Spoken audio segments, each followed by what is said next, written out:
Very quick one. So, I don't know if anybody is paying attention much to what Congress is debating budget-wise, but in the current reconciliation budget debates, Representative Mouskowitz pointed out that there is $800 and some odd million worth of bonuses to be given to every ICE agent in the country. That works out to roughly $42,000 for every ICE agent. Some of these agents don't make more than that. That's like almost double, depending on the areas and where they come in and what their position is. The typical ICE agent salary. Typical ICE agent salary.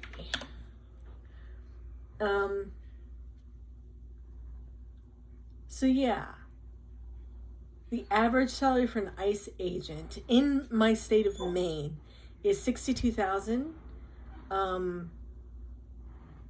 Salaries can range from $49,000 to $83,000 top earners, being that they've reached the top of that, so they've been in for a long time or they're in supervisory positions. ICE agents, when they get, they're federal folks. So for a specific federal service to get a bonus structure like this is incredibly unusual. Like, it is never done because bonuses are done on very specific measures. What this is for $42,000 to be given to every ICE agent in the country, that's almost $1 billion fucking dollars. $1 billion fucking dollars for agents to participate, as an incentive for agents to participate in continuing to not adhere to the rule of law. ICE agents have a very specific, narrow arena that they function in.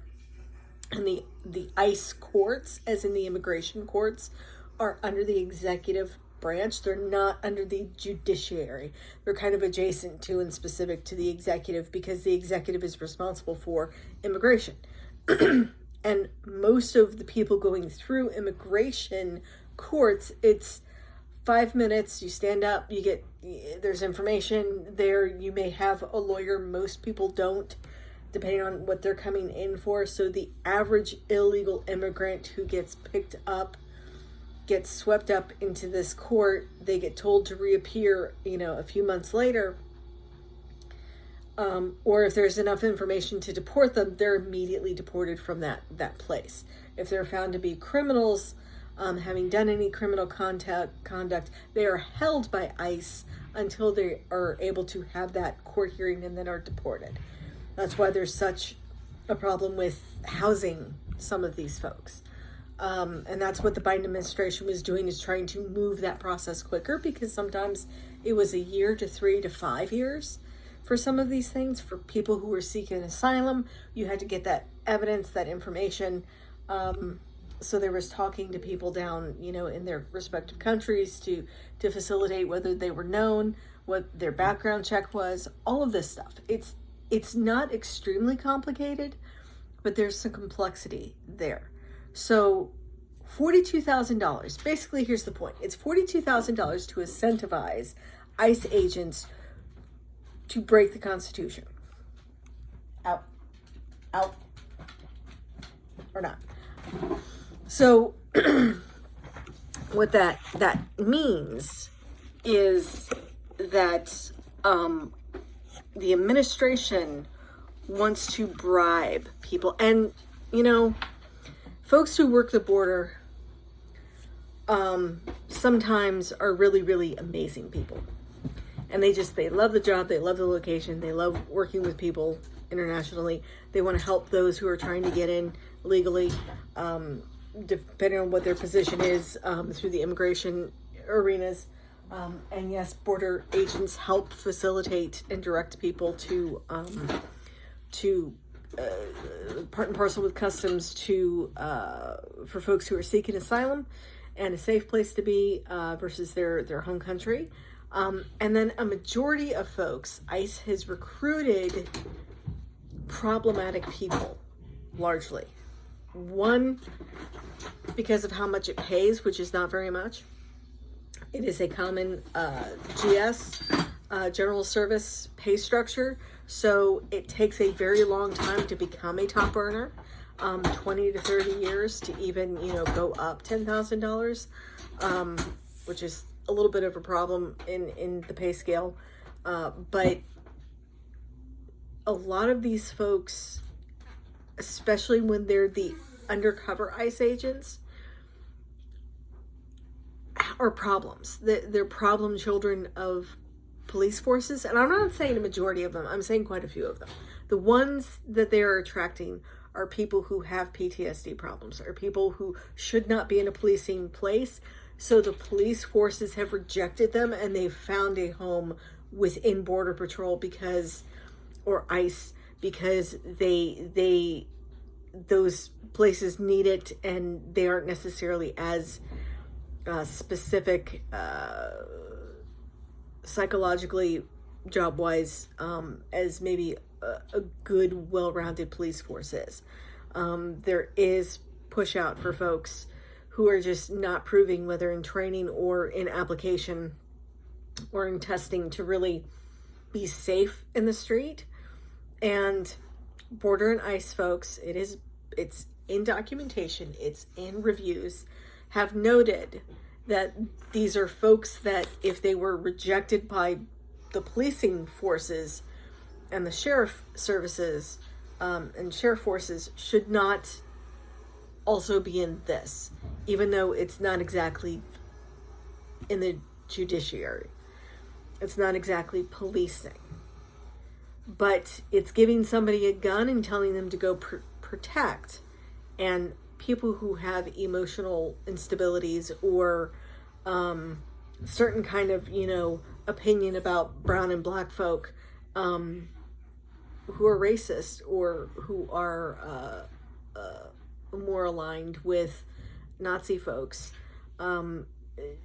like these positions, because it is still a position of power. And these are the folks who didn't have a problem separating children from parents in the first Trump administration, and so they don't have a problem being in plain clothes and accidentally running into the wrong address and pulling out people, leaving children and women of the house half naked in the front yard while they figure out what the fuck they're doing, or realize their mistake and then quasi apologize and throw them back in the house. This is problematic. You don't get a bonus. You don't get a $42,000, but you don't get a $1,000 bonus, except as an already agreed upon part of going up in performance, connected to performance every year. And it's very limited. Hell, going up $1,000, doing other, raise in income, because there's a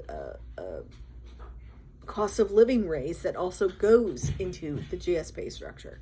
All of these things are incredibly, I know the bottom half of my face is cut out. I'm sorry.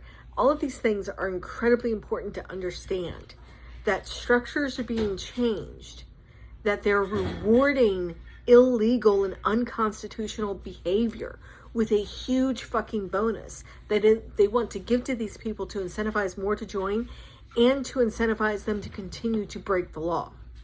They know what the constitutional rights of people are. They know what the system is. They know the system has issues.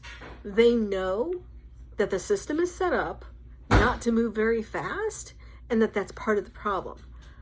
But now they are more than willing to deport American citizens, which, oh, by the way, the judicial committee voted to put into into a law, into an amendment that I think may go with part of the budget amendment. I don't know if it'll be voted on by itself, but to allow the president to decide which American citizen can be deported. That any American citizen, so long as the president points at them and says that one, can be deported. That's explicitly against the Constitution. The deportations of the El Salvadorans and the Venezuelans to El Salvador is unconstitutional. We don't send people to a country that's not their fucking own. If their country doesn't want them, we hold on to them, particularly if they're criminals. And then we try and figure out how to release them back, and there's negotiations around that. It's a fucking bear, but it's the right goddamn thing to do. It's the moral and ethical thing to do. See, morality, the morality and ethics around immigration has always been hotly contested and debated. Always. In most countries. Because the local population sees an influx of another population and it changes things. Because you have to accommodate, you have to grow, and people that are poor really feel like they're getting the short end of the stick because they feel like somebody else is taking up the pie that there is a generalized feeling there's not enough of. That's not true. Hey, William, can you go turn off the heat on the stove for me, please? Thank you.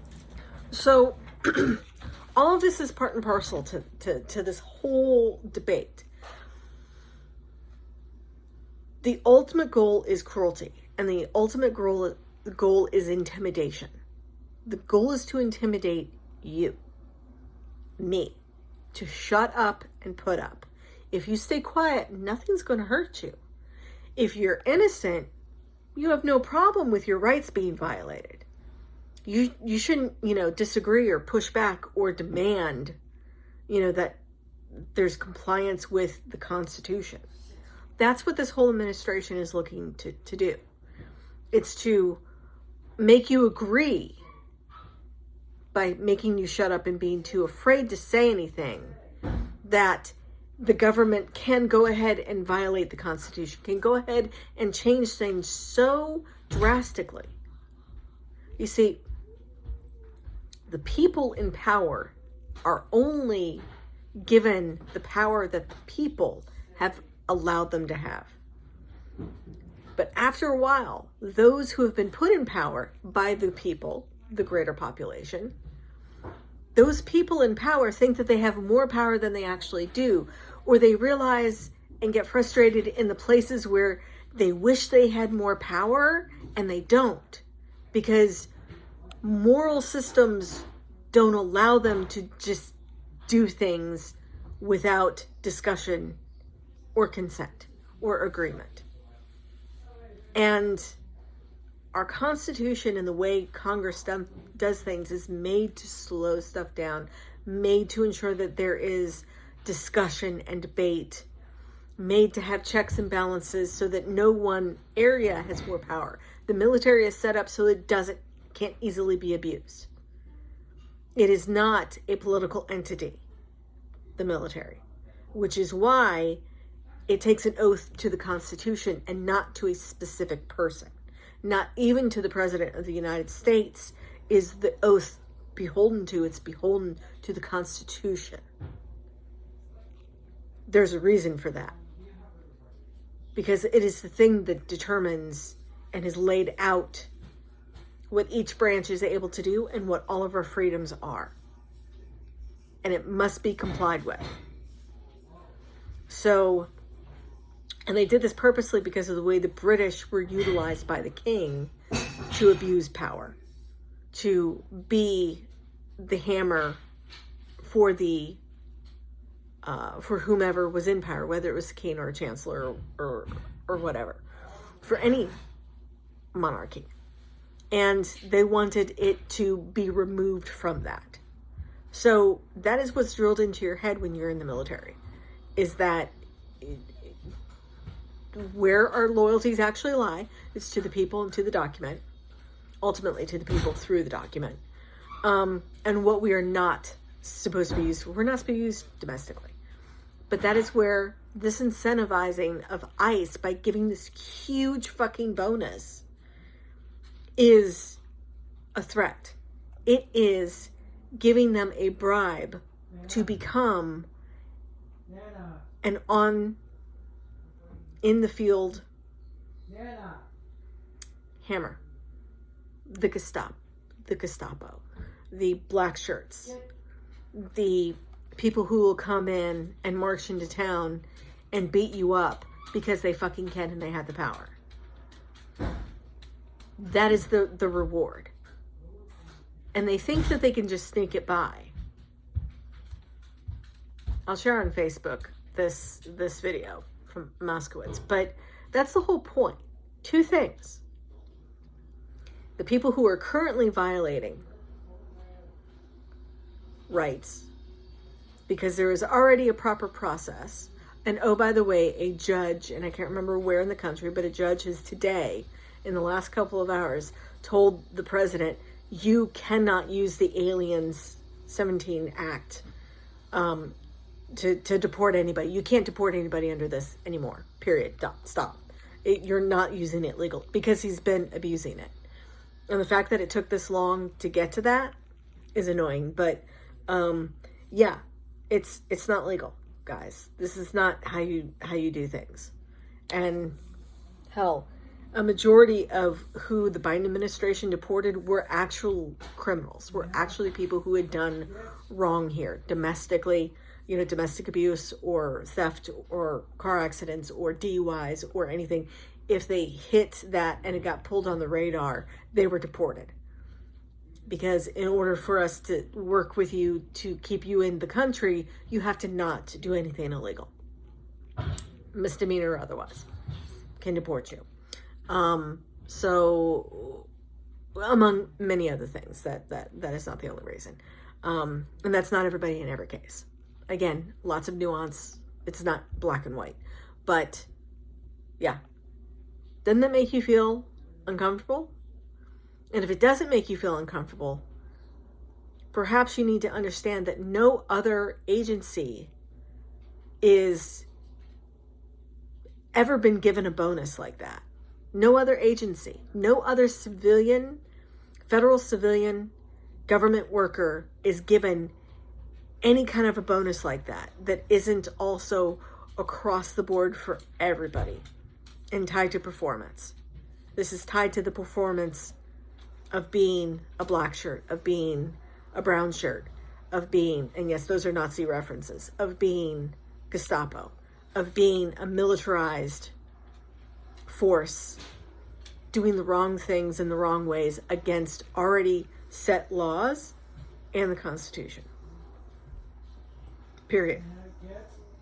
In conjunction with legislation that would give the president an unconstitutional power, which is to deport anybody. That's not a power in the president's hands. It doesn't make sense to. That's not what the president needs to be doing. Specifically, eject anybody, American citizens, from the country. Where the fuck would you send them outside of the gulag in El Salvador? And there's problems around that. But I won't digress. I'm going to go ahead and upload this. So yeah, think about that. And let's talk about it when we see each other in the streets.